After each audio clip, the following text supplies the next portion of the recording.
Good morning, good morning, good morning. Welcome to Speaker on the boy R.W. Coolers. First and foremost, giving out the God who allows me to come at you in this manner on a weekly basis.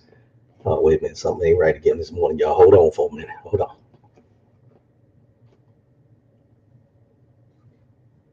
All right, I think we good. How's everybody doing out there this morning?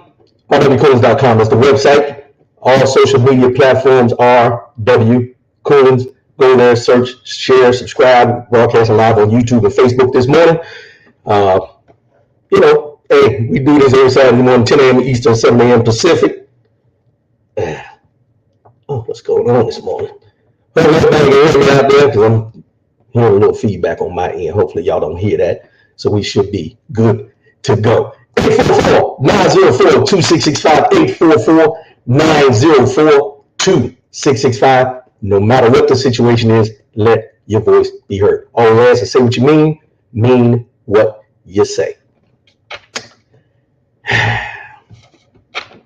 in a good mood, y'all. I'm in a good mood. Unscripted Saturday, of course, here on Speak on the Show. In a good mood. But let me start off with this. That kind of put me in not a good mood, but I'm concerned. I'm a little concerned with what's going on with this individual. So I seen on the news last night that Carly Russell, we've been talking about her for a minute now. Brian Hoodie, good morning, my brother. Good morning. Appreciate you. Carly Russell has been charged with 2 misdemeanors for her false reporting to law enforcement, and the other charge is falsely reporting an incident. And everybody knows Carly Russell's the one that called in and said, she pulled over on the side of the road to help a child. There was a baby walking down the highway. She pulled over. We all know the story. Sound is distorted. Oh, man, not again. Appreciate you, bro. Hold on 1 minute. What we got going on here? Oh.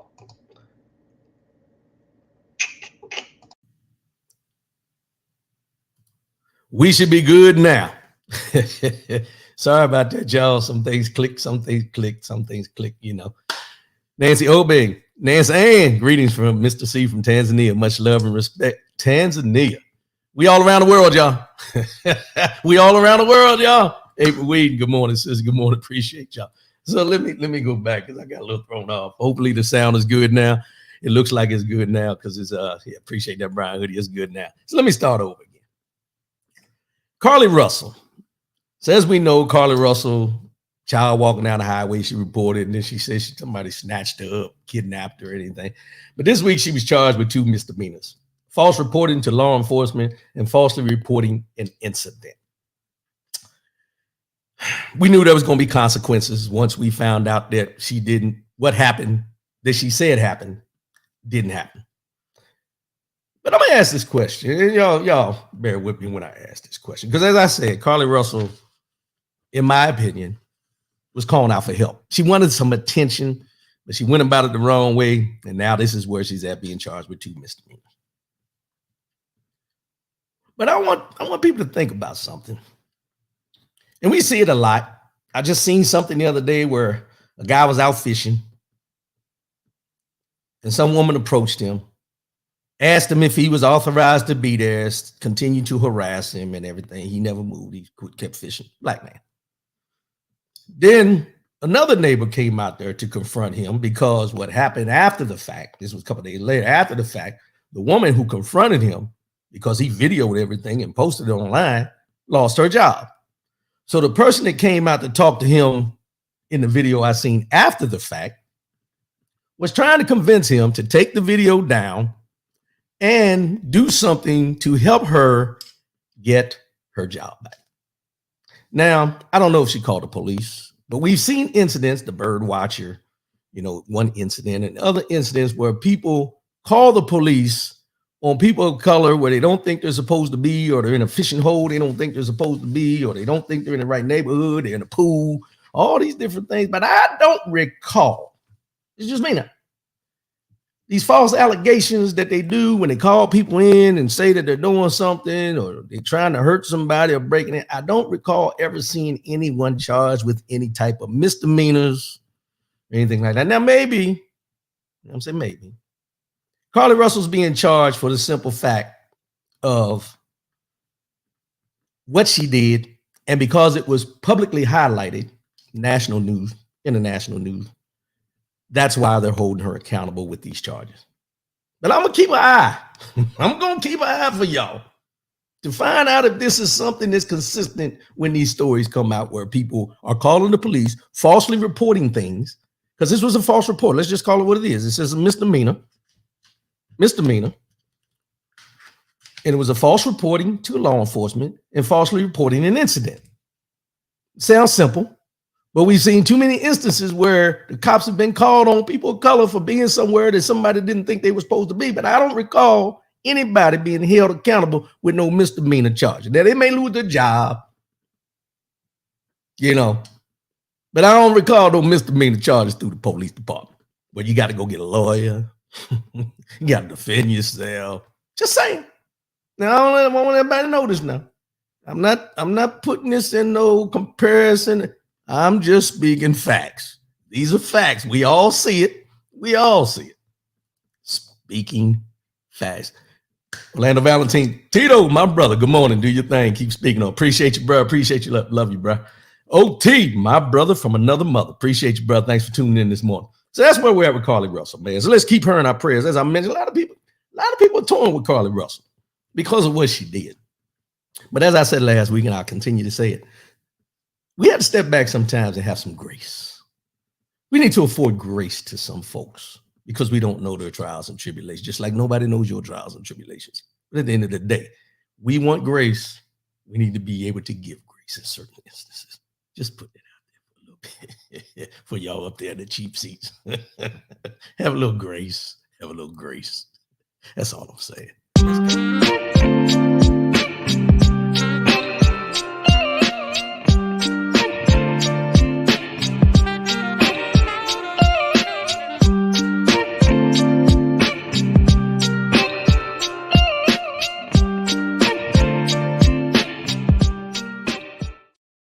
Now, I put this out there last week, this website, and I'm gonna continue to put it up. Can I vote? That's the website, www.nass.org. Can I vote?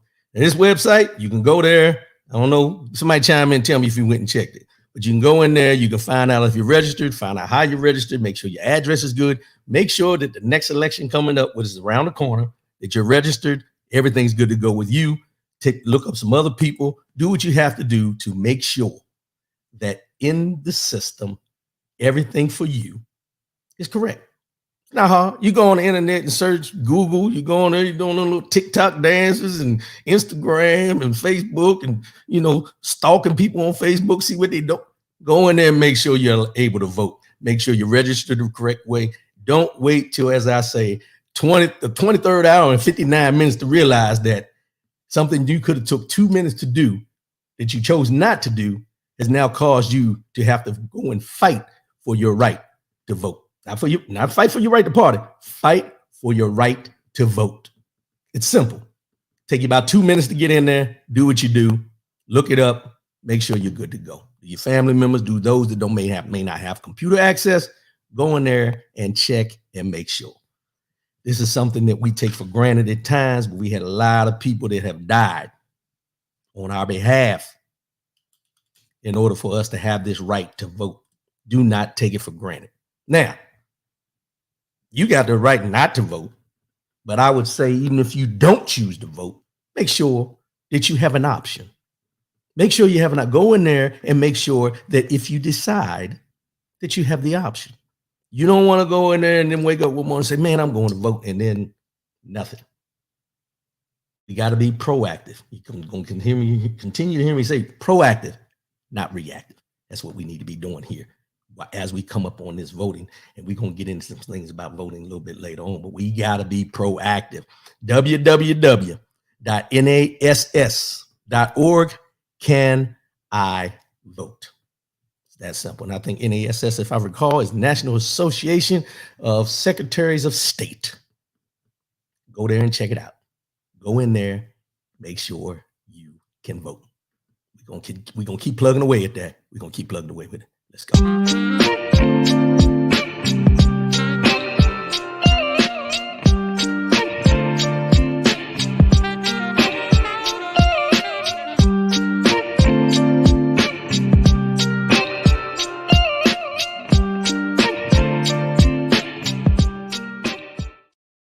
So this week, there's a basketball player for the Boston Celtics named Jaylen Brown.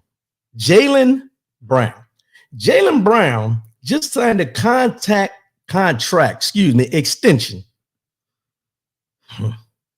The NBA guard on Wednesday /forward signed a 5-year, hold on to your seat now, 5-year, $304 million supermax contract extension with the Boston Celtics, making his contract the richest in NBA history.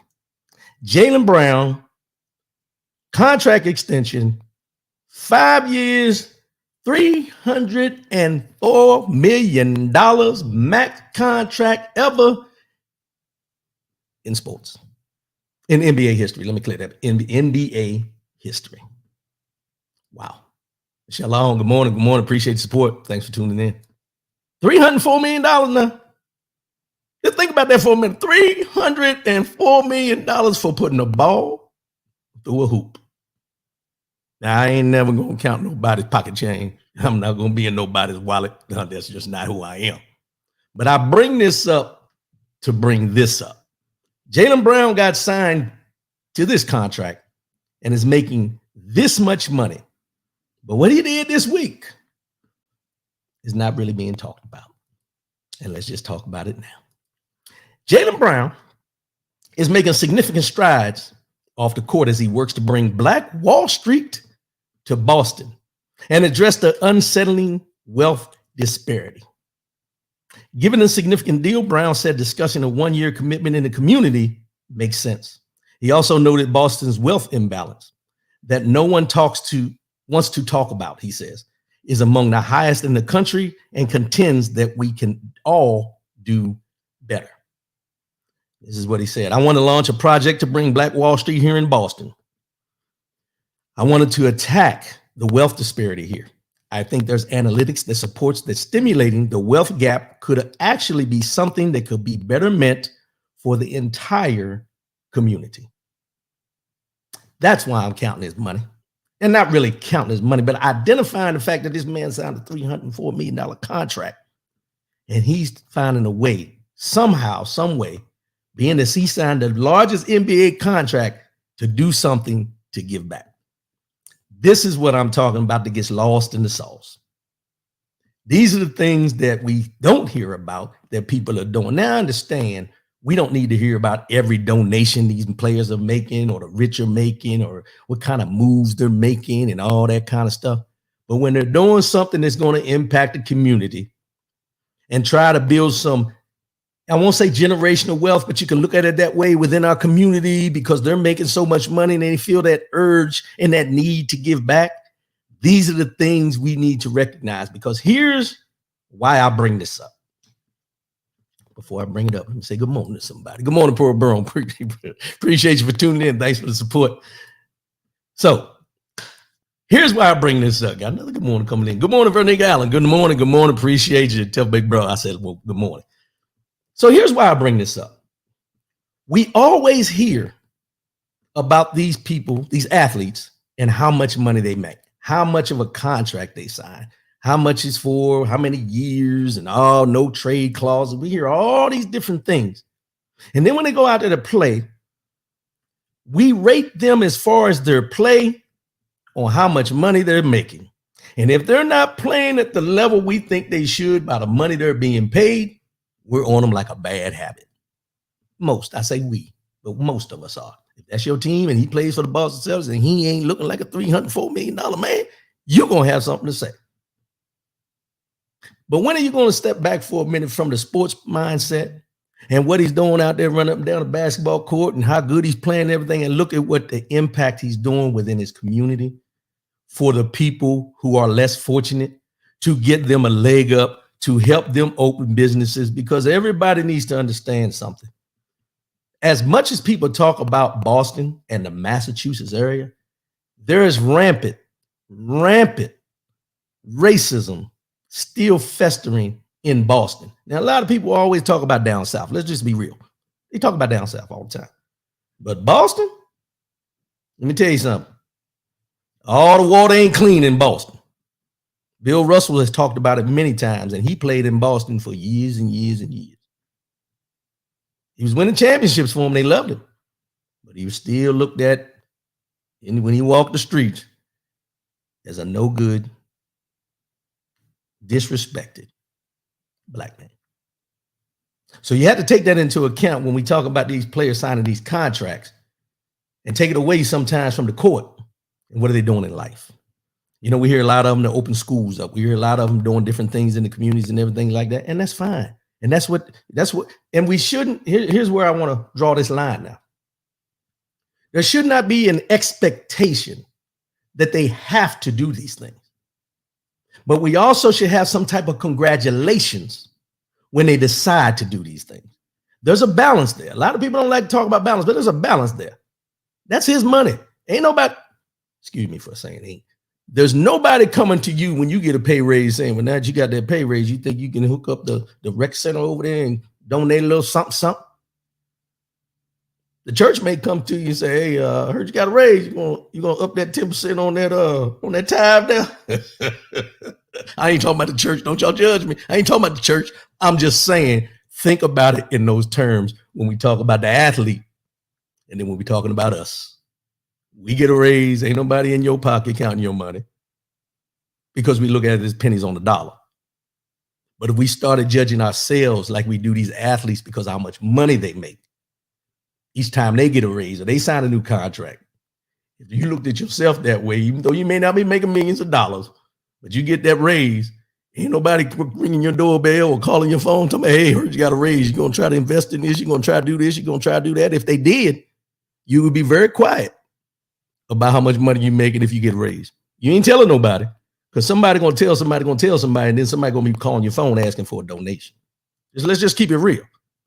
James Battle, good morning. Good morning. Appreciate you, bro. Appreciate you. Just want to put that out there. But Jaylen Brown's doing that. He also said, Brown said it was fitting to hold a press conference about his significant new NBA contract at it's 7UICS. I guess it's 7U's Foundations Bridge program rather than the team facilities. We have a lot of work ahead of us as we put pen to paper, because I believe it was just perfect timing for it to be here. We all have a responsibility to improve the area in which we all reside. I believe that we are all on the same journey. Then it goes into his contract extension. His contract extension, a big jump from his previous 4-year, $106 million deal, goes into effect in 2024-25 season and runs until Brown turns 32 in the 2028-2029 season. Brown said he believed Boston has the potential to be fully integrated, self-sufficient hub that might serve as a model for wealth imbalance in the U.S. and globally. I think through my platform, through influential partners, through selected leaders, government officials, a lot who are in this room, that we can come together, Brown maintained, and create new jobs, new resources, new businesses, new ideas that can highlight minorities, but also stimulate the economy and the wealth gap at the same time. This is what we should be highlighting. This, rather than us getting mad, counting what's in their wallet, and they shouldn't be paying them that much because he's not this, he's not that, and all the different narratives you hear around these athletes when they sign new contracts. This is one of the first times I've ever heard him have a person having a press conference after they sign a large contract and not talking about themselves, but talking about what they're going to do in the community with what they have. What if we all were like that? What if all the athletes and all the entertainers and all the people that we know could donate something to try to help our communities? Where would we be? It don't take much. It takes effort. It takes time. If you take the effort, you take the time, the money will come to help whatever project you're trying to do. But you got to find the time and you got to put the effort forward to come up with a plan on how you want to execute. Once those things happen, it'll show up. The money will show up. The money will show up. You just have to have time and be able to execute and put that dedication in. Sharice Joseph, good morning. Good morning. Appreciate you. Thanks for tuning in. That's it. Jaylen Brown doing big things up there in Boston. We'll keep an eye on this and see how it goes. We'll keep seeing how it goes. This is, as I said, $304 million. There's a lot of businesses you can help get started, get them jump started in the community.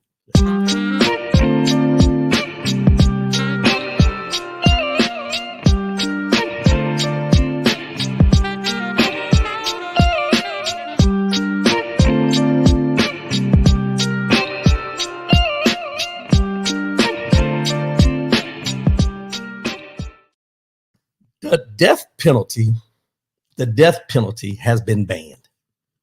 The death penalty has been banned. No, not here. No, not in the United States of America. Let me put that in there because I seen a lot of y'all was like, what? No, not in the United States of America. I seen this and I wanted to bring it up because there's something I want to touch on about this, about the death penalty. Because you hear me always talking about, they want to talk about abortion, they want to talk about protect the child and all these different things. But if you're pro-life, the death penalty should be something that you stand strongly against, just like you do abortion. That's me. That's the way I see it. That's the way, my opinion. You do what you do, but I'm just saying that. But I bring this up because of this. There's 176 people on death row in Ghana that are breathing a sigh of relief because the 176 death row inmates learned that the country's parliament voted Tuesday to abolish capital punishment. 107. Now let's start with that number first. In Ghana alone, there was 176 people on death row. And the country decided with a vote in the parliament to abolish capital punishment. The West African nation, watch this now. The West African nation is the 29th African country to ban the death penalty and the 124th globally. There's 124 countries that have banned the death penalty. Not the United States. And this is what I also found. The United Nations recognizes 193 countries around the world as members of states. And this is the United Nations that's recognizing this, not counting all the territories. The only things they recognize is two observers states, which is the Vatican City and Palestine. and they call them self-rolling territories. So Vatican City and Palestine, and we all know Vatican City, Rome, Pope. We all know Palestine. You know how they feel about Palestine and Israel and everything like that. But we're not gonna go down that rabbit hole. Let's continue. So there's 193 countries total. There's 124 globally that have banned the death penalty. That means there are 69 countries in this world that are recognized by the UN, because there's more countries, let's be real, that aren't recognized, but I'm going with the UN right now. There are 69 other countries that still have the death penalty. And the United States is one of them.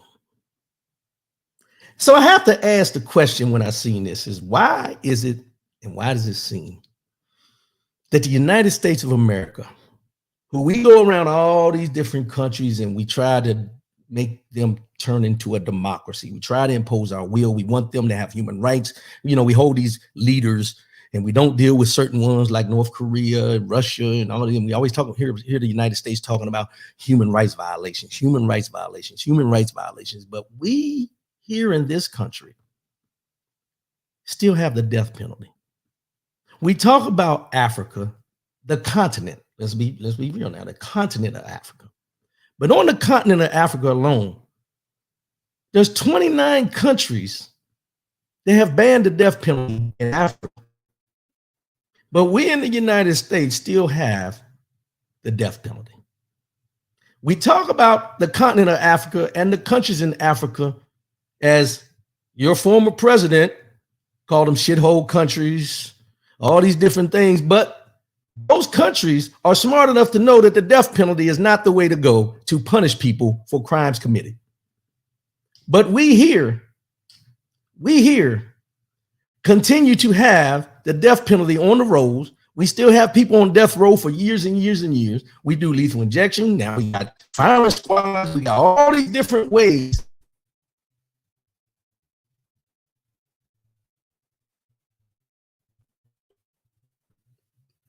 to execute. Sorry about that. I don't know what happened there.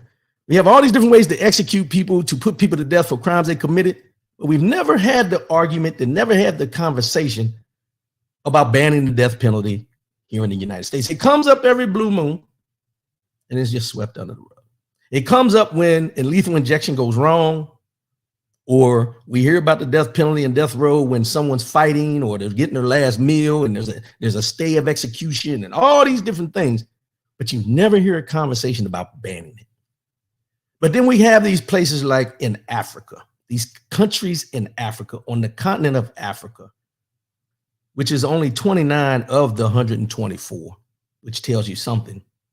Because if you do the math, you take 29 from 124, you're almost at 100, 5 less, right? But if you look at this and you ask yourself, with who we say we are as a country, with all the rights we say and the freedoms we have in this country and all these things, we have still not taken the time to find a way to get rid of the death penalty. Think about why that is. I'm not going to give it to you. You already know. Think about it. And I didn't go into too deep with that because I didn't want to dig down, because there's a whole lot of numbers I could throw at you, and I don't get into the numbers game. But if you start looking at how many people were executed this year and these years and all these different things, the numbers spike. I pulled up some graphs. They spike, they come down, they spike, they come down. There was a time when they did ban it, and then the Supreme Court put it back in motion. I think it was 1976. But if it was banned all that time, why did it need to come back into play? And who was the target of the death penalty and why they put it back into play? We've heard about all these mass shootings over the years. And y'all would correct me if I'm wrong, but I don't ever hear about anybody that has been involved in those mass shootings being given the death penalty. Just off the top of my head. You may know. I don't know. But it's something that just came to my mind while we're talking about this. Is I don't recall anyone being given the death penalty for these mass shootings that are rampant. Why? Is it who's doing it?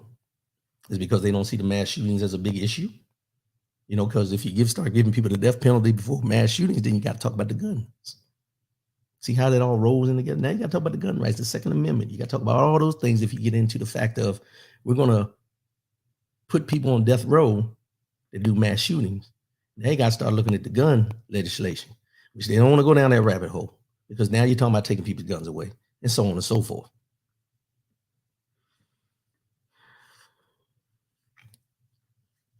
$176 people, death row inmates in Ghana are sleeping good tonight. They're still incarcerated, but they're sleeping well, knowing that their date of death has an extension. It has an extension. I don't know what they did. Don't care. Don't care what kind of crime they committed. I don't believe in the death penalty. Other people may, think differently. But for me, nah. If you're pro-life, death penalty shouldn't even be a conversation you should have. Just keeping it real.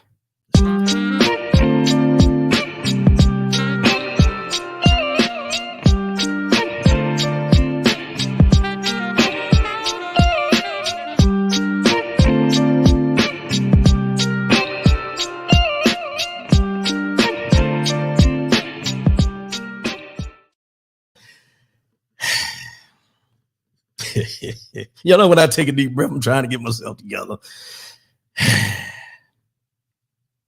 So we talked about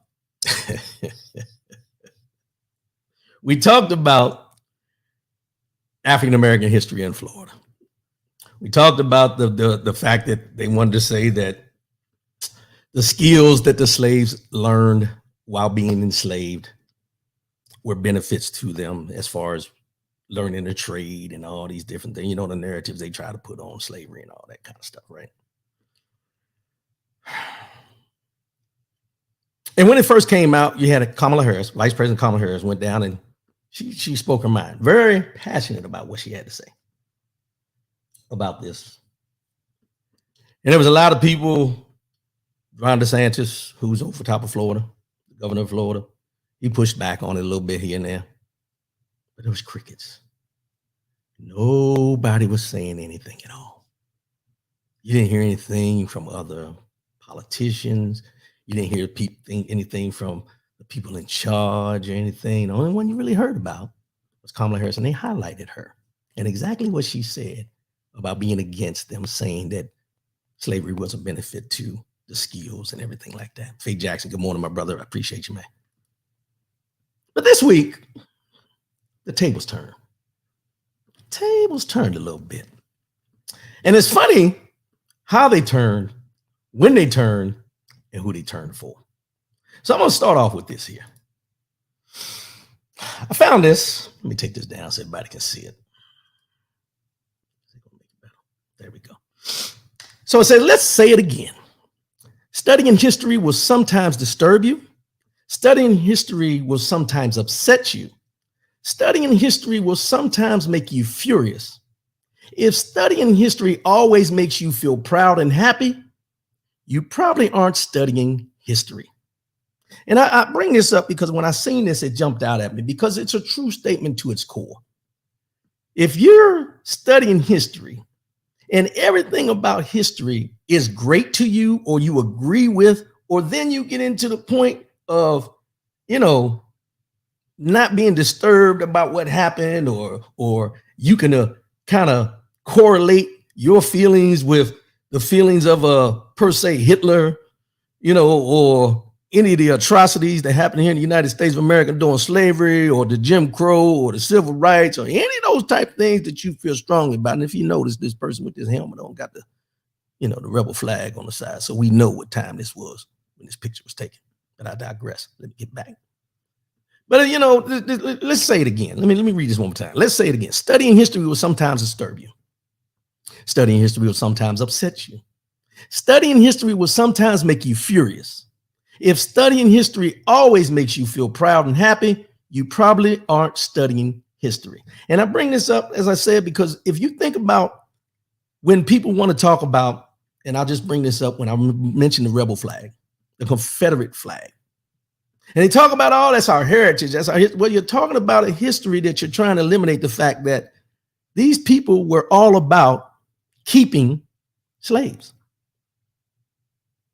So if you want to talk about the heritage, let's talk about not only the good that you may see because you're all proud of the flag, but let's talk about what the flag represents to those who were not as fortunate to have a right in the say of what was happening to them. See, these are the parts of history that people want to take certain parts and highlight, and then other things they want to low light. When people come out and they say Hitler was a great leader. Yeah, well, if you want to say Hitler was a great leader, you're talking about how he motivated all those people to kill other folks, but it's still not a good thing. You know, because they say leadership is about motivating people to do your will. That's just a baseline of it. But if you're going to highlight that and not the atrocities that go along with that, then you're whitewashing the history of who Hitler was to the core. If you want to highlight these, you know, we see all these statues of Confederate soldiers and Confederate generals and all these people, and you want to highlight that. And then there's this uproar because they're being taken down.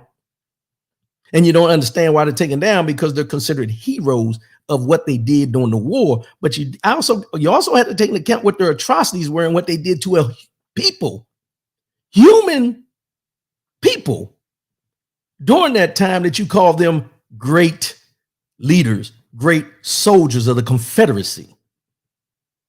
And I bring all that up this week because I want you to look at this picture here.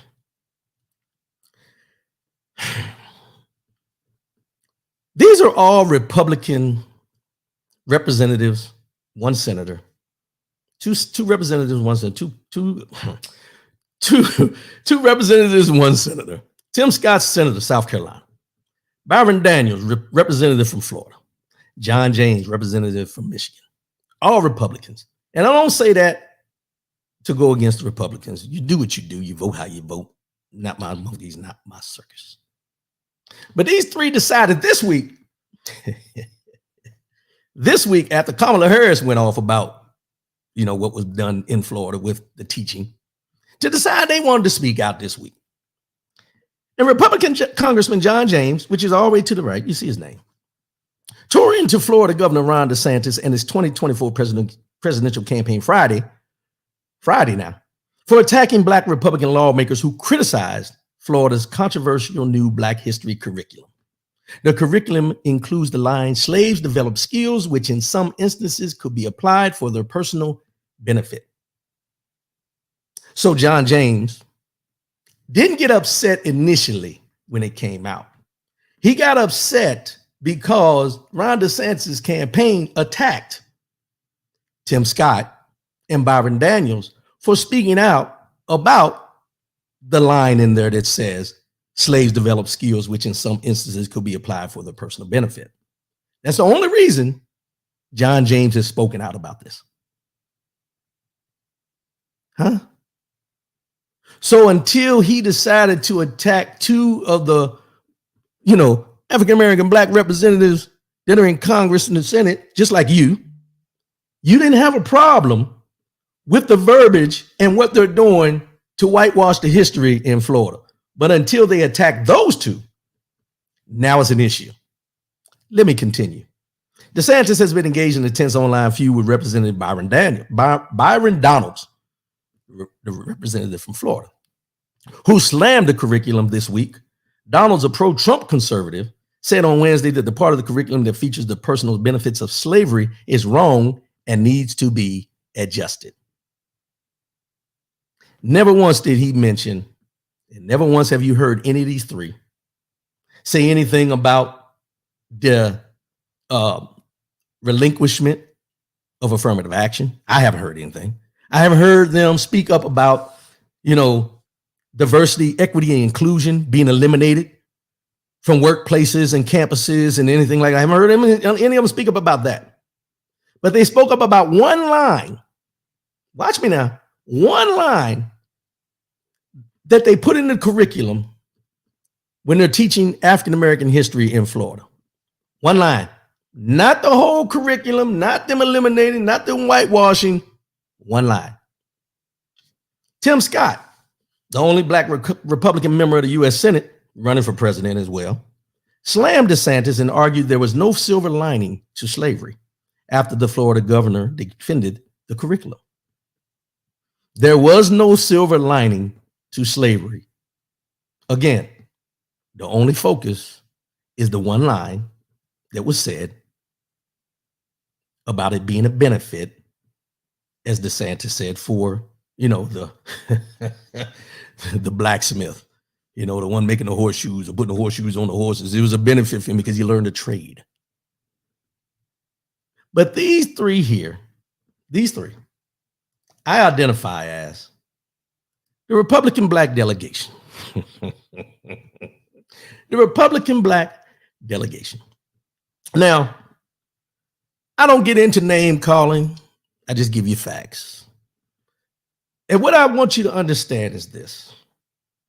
For these three, whose ancestors, grandfather, great-grandfather, great-great-grandfather, all the way through their lineage, somehow, some way, dealt with slavery, being beaten, being tortured, whatever, lynching, someone in their family somewhere, and all our families for people of color have had somebody in our family through our bloodlines that has been lynched.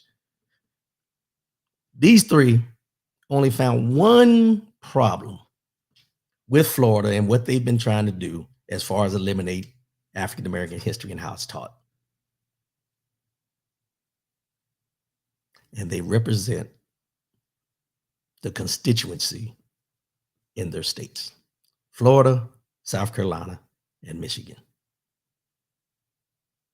They spoke up about this, but let me put a little caveat on it, because I'm not one that continue to attack people that look like me because of what they're not doing or what they should be doing. We had that when Obama was in office. There was a lot of people saying he should do this, he should have done that, and all these type of different things.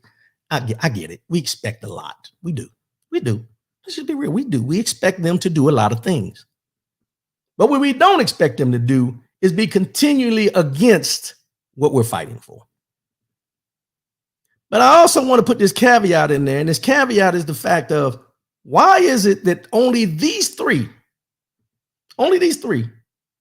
men of color who are in the Congress, 2 representatives, 1 senator, are the only ones being highlighted and speaking out against this one line that's in what they're doing to African-American history in Florida? But I haven't seen any non-colored representative congressional members speaking out about anything to do with what they're doing in Florida to African-American history.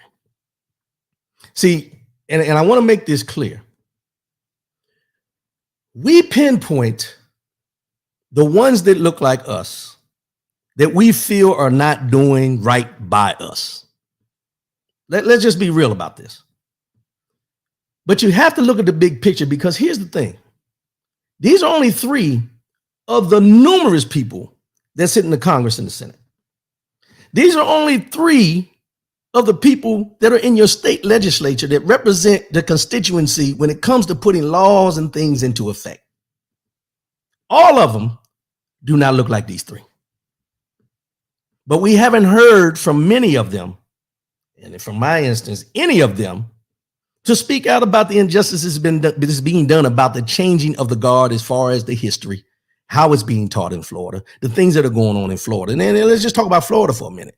If we want to talk about Florida, there's the LGBTQ community. I think it's AI or IA that added on there. They got some more alphabets. Not judging, just saying. But there's a lot of things going on in Florida that a lot of people aren't speaking up about. And this person is running for president of the United States. But I'm kind of torn, because I'm trying to figure out, where are those people that consider themselves to be allies? Why aren't they speaking up and saying how wrong these things are? Why aren't they speaking up saying how wrong Ron DeSantis is when he says slavery was a benefit to some people, and these lines are in some curriculum in the school? Where is the Board of Education? Where's the Board of Education for the United States of America to jump in and say, wait a minute, we need to stop this. This is going too far. We don't see that. We haven't heard that. But what we do is highlight these 3, like the media does, and I'm highlighting today, to say now that they're on board with that one line being in there, that a lot of the Republicans are against them. And they said, Ron DeSantis spoke out and said, if you agree with what Kamala Harris had to say about the one line about it being a benefit, then you don't deserve to call yourself a Republican or a conservative? Huh? So if you agree with what she said, you're not a conservative and you're not a Republican. And he specifically attacked Tim Scott, Byron Daniels, and then he attacked John James after John James came out to defend Tim Scott and Byron Daniels. Byron Donalds. I got it right there and I'm still saying the wrong name. So, yeah, that's where we are, y'all. That's where we are. Tim Scott's running for president. I don't know if he's going to get the votes. I don't know if he's going to be able to get the nominee. I've been listening to some of his speeches. No substance. No down and dirty, this is what I'm going to do, or this is what we can do. Everything I'm hearing from the Republican Party candidates right now is about Hunter Biden. And let me digress for a minute. And I'm going to keep this up here, but let me digress for a minute. Because I mentioned this to a buddy of mine yesterday when we were talking. Sharice jokes, that's scary. It's very scary. It's very scary. Because when you really think about it, if these constituents that we put in office, now, and I'm glad you brought that up because I got sidetracked, so thank you, Sharice. But when we talk about our constituents, we're the constituencies of these people that we put in office. We expect them to have our best interests in hand. And right now, can you honestly say with what's being done in Florida and them not speaking up and them not jumping in and them not doing them, anyone you had to vote to put in office, Republican or Democrat, let's just be real now, Republican or Democrat that hasn't spoken up and said anything about this curriculum being written in the way it's written and everything like that, if they haven't spoken up and said anything, what does that say about the people that we're putting in office? What does that say about whether the Republican or Democrat, I don't care who you voted for, but what does that say that they haven't spoken up? And the only ones that have spoken up are the ones of color. The only ones that have spoken up are the people of color. Kamala Harris, Tim Scott, Byron Donalds, John James. Where's everybody else at? They loud and clear when it comes to defending Donald Trump, knowing that everything that he's being charged with, he committed. They're defending him day after day after day. Put a microphone in front of them. First thing they say is Donald Trump, he's going to be our new nominee and everything. And then they switch up and say Hunter Biden, which leads me to what I was going to say. I'm going to step on some toes here for a minute. Hunter Biden is known and has been identified to have a drug addiction at some time, and may still have. He's done some things in his life that aren't on the up and up. But what does Hunter Biden being a crack addict or being a sex fiend or anything that Joe Biden has doing in his life have to do with Hunter Biden. I'm saying, what does Hunter Biden's discretions, let me just put it that way. What does Joe Biden's discretions have to do with his father? Now, you can say if there was money being done, if they were making deals, or if he was using his father's name, if Joe Biden knew about it, then he's wrong. But if he didn't know about it and his son was using his name to get political gain and everything, how do you hold the man whose name was being used accountable for something that his son was doing, who has been proven, they said, to have a drug addiction? Now, I say that because I want to say it this way. I don't want nobody to get mad at me, but I'm going to say it this way. Every one of us has somebody in our family lines that is a Hunter Biden. Some kind of maybe alcoholism, drugs, whatever you can think of. Somewhat, you know who he is before you even think about it, or you know who he or she is that has these, I'm going to say fall short. They fall short in our bloodlines, in our families, somehow, somewhere. I don't care if it's a direct relative, a brother, sister, cousin, somewhere in that line, there's somebody. And if they start using your name when they go out and do these things, what does that hold you accountable for who they are and what they do? Because somewhere, somehow, I've never been accused. I mean, they say guilty by association. Okay, I'm good with that because, they used to say, hey, don't travel with them. They do this, they do that. Good to go. I get it. But come on. They're using Hunter Biden's indiscretions to try to taint and talk about impeaching Joe Biden. And if we want to go here, let's go here. Because if you want to talk about everything that Donald Trump is being charged with, then you need to look at his son-in-law who got a $2 billion gift as they were leaving the White House from Saudi Arabia. What was Jared Kushner in charge of? He was in charge of peace in the Middle East, so they say. So if he's over there making these deals about peace and he happened to strike a deal about $2 billion that they gifted him, how come we ain't talking about that? Let's talk about it. But as I mentioned, we got people in our bloodline, we got people in our families and everything. Don't be laughing at me, Faye Jackson. I'm just putting it out there. We got people that aren't maybe the best at what they do, have some problems, some issues. But they can't throw me in the mix because of what he's doing, just because my bloodline is related to him. Now, if you see I'm donating to the cause, yeah, then that's a different conversation. But as I was saying, with these three men here, and I'm going to call them men, because I ain't getting into that name calling. These three men here decided to speak up finally. Finally. And now they're being told that they shouldn't be in the Republican Party because they agree with Kamala Harris. Wow.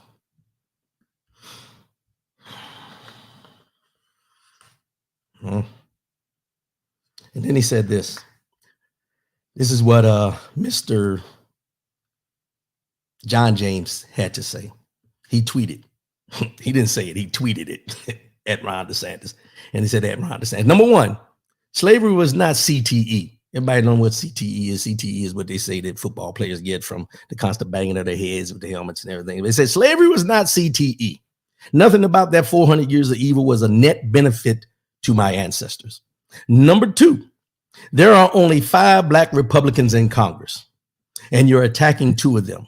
My brother in Christ is what he called Ron DeSantis now. Listen to this. My brother in Christ, if you find yourself in a deep hole, put the shovel down. You are now so far from the party of Lincoln that your education board is rewriting history, and you're personally attacking conservatives like at Vote Tim Scott and at Byron Daniels on the topic of slavery. You've gone too far. Stop. Wow. Where was John James when affirmative action was overturned? Where was John James when they started eliminating diversity, equity, and inclusion in the workplace? Where was he at with this, tweet? Where was he at with this tweet when they were eliminating all these other things they've been eliminating? Don't get me wrong. I appreciate the brother speaking up. But don't you think it's a little bit too late? They say a little better late than never. Come on. What's going on in Florida with the history didn't just happen yesterday. Didn't just happen yesterday. So I can't give you a pass on that, bro. I can't. I just can't. I can't. Just, maybe it's just me, but I can't give you a pass. We'll see how this turns out. Let's see if they're gonna do some infighting. That's what I'm looking for. I'm looking for the infighting. Let's go.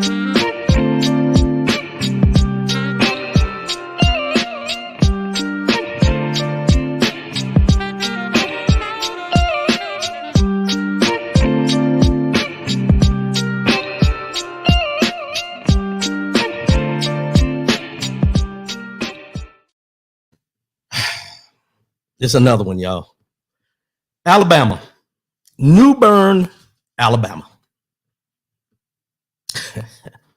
A town with deep roots in slavery. New Bern's history is deeply rooted in slavery, incorporated in 1854 as demand for land to produce cotton soared. The town of New Bern quickly developed into an economy dominated by labor camps where enslaved people were forced to grow cotton. Cotton produced by enslaved people was Alabama's cash crop since it became a state in 1819. And before long, the state's largest cotton plantation grew up out of the dark, rich soil of the Black Belt region.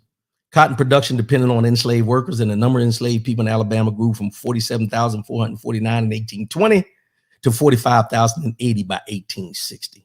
Most were concentrated in the Black Belt, where enslaved people comprised the majority of the population by the 1840s. And I'm giving this history lesson because it's deeper than that. Black residents, white officials, and no elections. After the Civil War, emancipated Black people put aside their enslavement and embraced education, hard work, faith, and citizenship with extraordinary enthusiasm and devotion. By 1868, over 80% of Black men who were eligible to vote had registered. Schools for Black children became a priority, and courageous Black leaders overcame enormous obstacles to win elections to public office. But in response to Black citizens' political organizing and exercising basic rights, white mobs, here we go, targeted Black leaders and political officials, as well as Black community members who worked to encourage Black political engagement. EJI's Reconstruction in America report documents dozens of massacres against Black people, including in New Orleans and Eufaula, Alabama in 1868, and Vicksburg, Mississippi in 1874. In 1898, after former Confederates in Wilmington, North Carolina lost governing power to an interracial political coalition, they successfully carried out an insurrection against the duly elected government and murdered as many as 100 Black people. Let me pause there for a minute. It's a lot to read there. Kevin Banks, good morning, my brother. Good morning.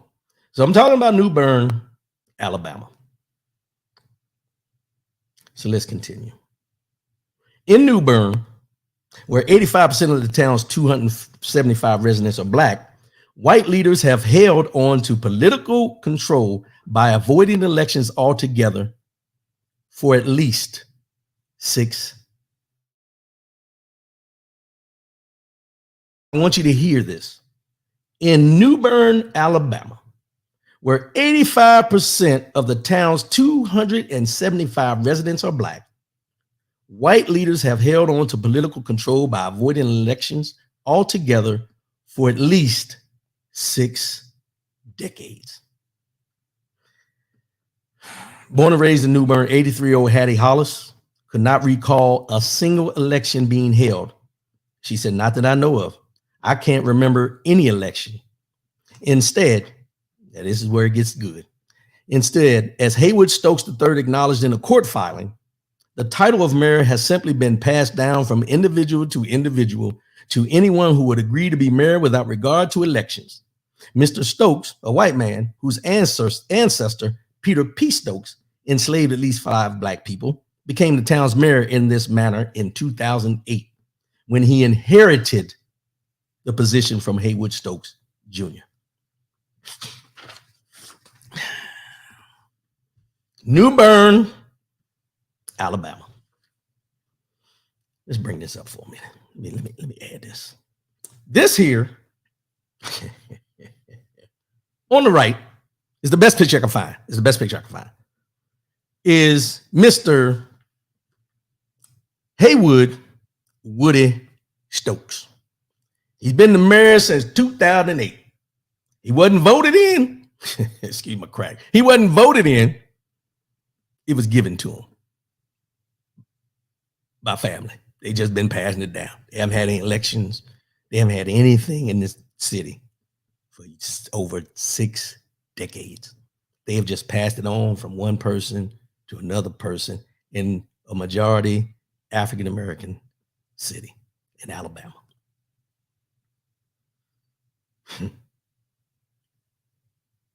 I hold the African-American Black folks accountable as well, because the question should have been asked more than 6 decades ago of, or do we have elections? Who is the mayor? Why is he here? How did he get here? This is one of the things about down south, and I'm not trying to call people down south out, but there's this, and I don't want to say fear, but it's an unknowing of, and I'm not saying everybody, so I don't want the people to take this as a blanket statement, but there's certain pockets in these small cities where, because it's always been done the way it's being done, that we don't question why it's done that way. We don't question why there's not elections, or why we're not being able to vote, or why we can't have this, or why this is not being done. We don't ask the questions. We don't impose our will to find out what's really going on. Now, I'm not saying that these people aren't educated. We just don't do what we're supposed to do in some cases. We're more reactive than proactive, as I always say.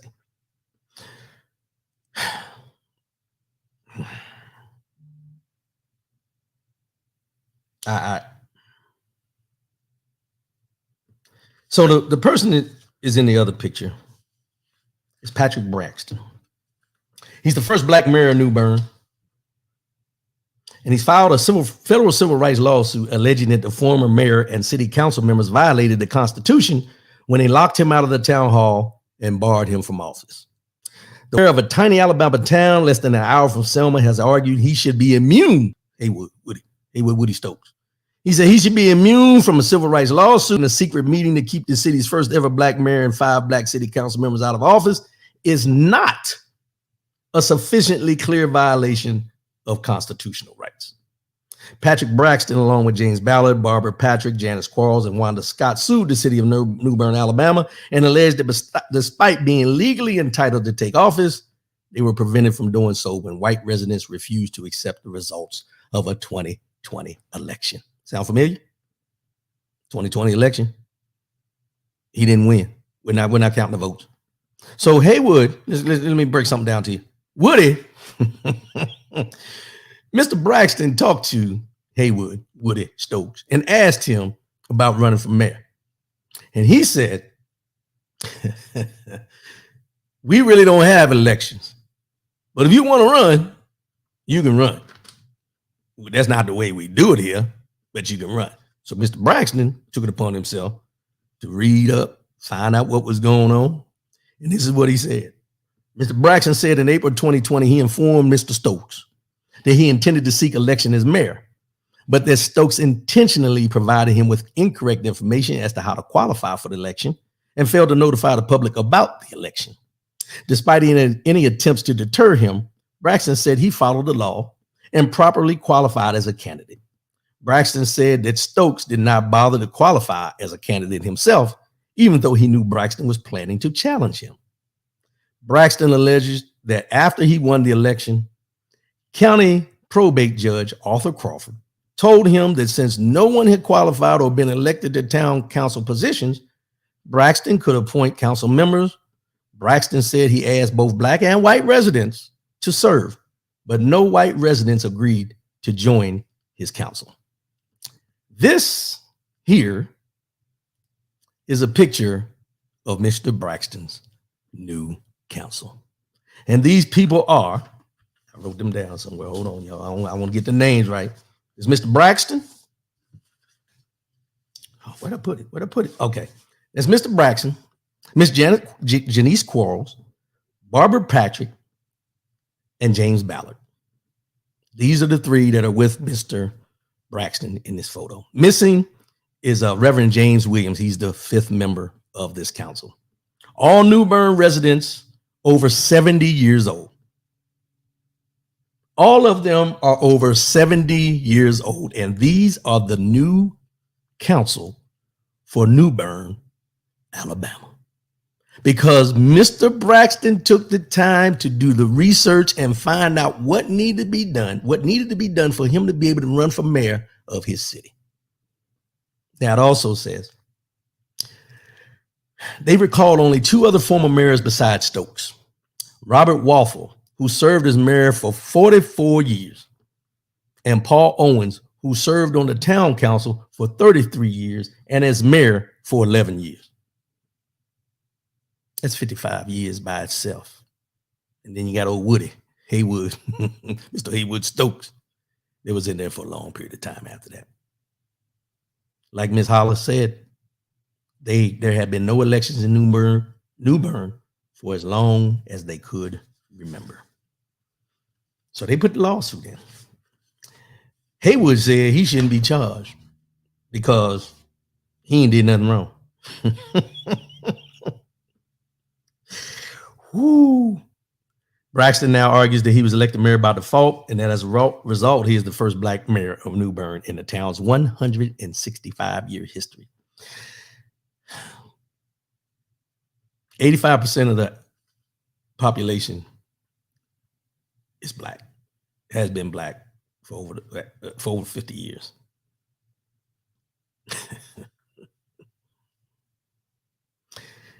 They're suing the city of New Bern and alleged that despite being legally entitled to take office, they were prevented from doing so when the white residents refused to accept the results of a 2020 election. They argued that Haywood Woody Stokes III, New Bern's white former mayor, conspired with his council, other government officials, and a local bank to illegally install himself as mayor, even after Braxton fairly and legally won the election. This is what's going on down in New Bern, Alabama. James Battle, that's your hometown. I mean, that's your home state, my bad. There are several towns like New Bern in the South where the population is predominantly black, but have no representation in their elected officials. It's a shame. It's a shame. It's twofold. If Mr. Braxton didn't take the time to find out exactly how the process should work, he would have just took the word of Woody Woody Stokes, and just took it as par for the course. And it would have been another continuous domination of the city by those that felt that they should be in power rather than being elected into power. And then after they did it the right way, they still said he stole the election or he shouldn't be elected. It was a false election. All the different things you can think of that we've heard. Think about this, y'all. This is one city, as James Battle said, one city of New Bern, Alabama, where these people have for years and years and years and years, just by doing what they want to do, imposing their will, have kept themselves in power. And they did it, and nobody did anything to change it. Even the powers that be, the people there, nobody. This is one of those stories that needs to be shouted from the rooftops. This is one of those stories that now that this has been highlighted, the Department of Justice should be investigating every city in the South, as James Battle said, that is being run like this. It's unconstitutional, as they always, people like to always resort to the Constitution and how it's supposed to be and all these different things. It's unconstitutional and it's unfair. Just put it in the base terms, it's unfair that these people probably have never gotten the benefits in this city from the money that comes into the city, federal money. They probably haven't been able to do, city probably don't have new roads, it probably doesn't have anything. But in the meantime, while the people in this city, there are 85% African-American Black population are not receiving the benefits they should. Probably got big houses, got their big pick-em-up trucks, got everything that they need because they continue to stay in power. While the people out of power are poor, not knowing anything about what their rights are, and not getting the benefit of the doubt to be able to run for mayor or any type of position to make their community better. This is why I always tell you guys, we got to get more involved in what's going on at the local levels. We have to get more involved. And I'm not saying you got to run for mayor. I'm not saying you got to be on a council, but you need to know what's going on. Go to the city council meetings. Go speak up. Go speak about the inequities in your area. We got to be more involved. We got to do our due diligence. As I said, we got to be proactive, not reactive. And that's something that we got to continue to do. We got to get better at this, y'all. We got to get better at this. Let's go.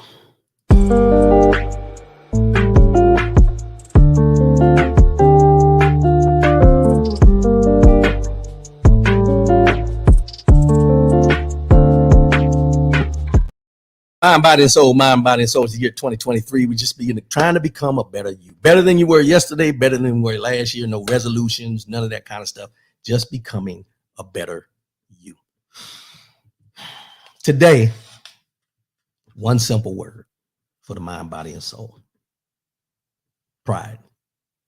Pride. Pride. And I'm not talking about pride as far as, with the LGBT community and anything like that. That's a different definition. They're used as their pride, being proud of who they are and everything like that. But I want to bring it back to what we know from the word of pride. And I want to bring it up into these terms here is that pride is a gift and can be a curse. Our pride can cause us to lose things. Our pride can cause us to gain things. But our pride, depending on how you try to balance it in your life, can cause great pain can cause others pain and could be the downfall of everything that you've ever accomplished in your life. See, when we talk about pride, there's a certain amount of pride you should have about who you are and where you come from. There's a certain amount of pride that we should have and display in how we walk, how we talk, who we are. And I say this, yesterday I was with my boy D-Mac, shout out D-Mac. We went to the weigh-in down at the fight and everything, and we were walking, and we were walking through, and people were acknowledging, what's up, my brother, how you doing, and all that kind of stuff. And I said something that I haven't said often out of my mouth. But I looked at D-Mac when we was talking, man, we go way back, And I told him, I said, man, you know what? Being down here and just walking around, it was just one of the moments.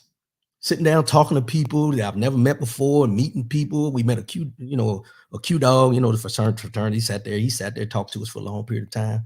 Met some women coming through, some older women who were in there clowning and joking with us and everything when we were down there. But when we were leaving there, I told him, I said, you know what, man? I don't say this often enough. I said, you know what? I'm proud of who I am. I'm proud of being a black man. I am proud of what I stand for. I'm proud of what we stand for. In spite of the struggles, in spite of the, inequities and the inequality, and I am proud of being a black man. And it's something that I've said many times in my past, but it's kind of wavered off.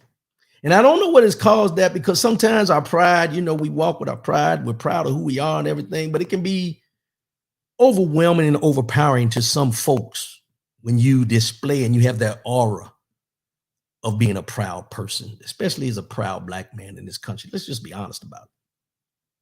But I say that because I know there's a difference, and I'm going to go here. There's a difference in the pride that I talk about with me now and the pride that I thought I was displaying when I was a young man. See, our pride will cause us, when we're younger and don't understand life as a whole, where our pride doesn't allow us to say, I'm sorry. Our pride doesn't allow us to admit when we're wrong. Our pride doesn't allow us to just, succumb and be, be humble, even in times of mistakes that we made to the person that we may have hurt along the way. Pride can be something when you're younger, when you're really trying to find out who you are, that blocks the road from your growth of becoming who you should be, rather than it just being who you are and displaying that pride in ways that affects others that you have no concern about. I say all that to tell you this today. When you think about pride and you talk about being proud of yourself and the pride you display, make sure you understand how it not only portrays you, but how it affects those around you. When I go out here and I talk about I'm proud of being a black man, I'm not walking around, with the fist in the air and all that. None of that. I mean, back in the day, James Brown, when he had to move in, I'm black and I'm proud, say it loud. I'm down for that. There's a certain balance we have to have as far as what we do and how we carry ourselves with our pride and how we display it. Because as much as I said when I was younger and I didn't recognize how I was affecting people and how I'd hurt people because I let my pride dominate who I was. At this point in my life, when I look at and I try to look at my pride and how proud I am about who I am and how I carry myself, I've realized that the pride I display, watch this now, for some folks is very intimidating.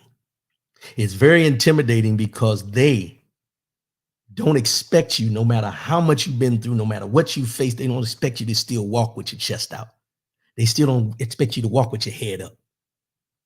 They expect you to be downtrodden and broken and all these different things. But what I've realized, your pride is a baseline.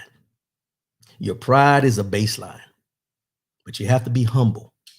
You have to be understanding. You have to be knowledgeable to know that your pride in what you are and who you are and how you carry yourself is not going to be accepted by all. And it's going to be intimidated by a lot of people. But do not dim your light of who you are to fit into their narrative. Just understand that some people accept it, some people won't, but don't stop being you. And don't allow your pride to get so big that you start hurting people because you're a prideful person and you can't say, I'm sorry, when you know you're wrong and you can't come out your mouth to say it. Growth, and evolving in this life, man, happens every day. And just that interaction yesterday with a guy that me and D-Mac go back to 1987 is when we first met in Denver, Colorado, playing basketball. We lost contact for a long period of time. We reconnected and everything. But just the interaction with him, talking about him, about past stuff, different things we've gone through when we were apart and everything, it really opens your eyes to the things that you may have done in your past that you've been affected by and what's going on in your life and everything. But when you can sit down and talk to those people who knew you then, and when I say then, I'm talking about knew you then when your pride was bigger than who you were, and you didn't care how it affected any people, didn't care how it rubbed off on people, and then to see them now, and then you sit down and have those conversations, you understand where you're at now, where you're grown men, and you can let all those things go and understand that being a proud Black man is not a crime. Very empowering, y'all. It was very empowering for me. So I want y'all to know pride. It's a balance. It's a balance. Use it, understand it, be cognizant of it, but don't dim it. Do not minimize your pride in yourself and who you are as a person, man, woman, or child. To think that you dimming your light to make somebody else feel better benefits you, because it doesn't. It never will. It never has. Continue to be you. Continue to strive to be the best person you can be. Let's go ahead and wrap this up. I went over today, y'all. I appreciate y'all tuning in. Look, vote. That website. Make sure you go to that website, check it out, go in there, make sure you're registered, make sure your address is right, make sure your political party is right, make sure everything is on the up and up before we get to the 23-hour and 59-minute mark. That's what we need to do in order to stay consistent with this voting. You see what I just talked about in New Bern, Alabama? There's a lot of other places. If you got relatives in these little small cities, little small pockets, go on the internet and look and investigate a little bit. You'll be surprised what you find out. You'd be surprised what you find out, because we always concentrate on the national level, but we never talk about the state level.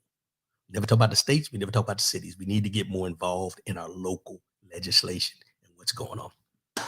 And I appreciate everybody tuning in. I'll be back again next week. As I always say, next week, I'm planning to do a barbershop talk, so make sure you tune in. I'm going to have some fellas with me. We're going to talk about some things, and we're going to chop it up about some things. So as I always say before I sign off, love yourself. Love one another, keep your head up, and most definitely, keep your faith in God. I'll see y'all again next week. I appreciate y'all. I love y'all. Keep doing you. Keep being who you're supposed to be. I'll holler at y'all. Peace.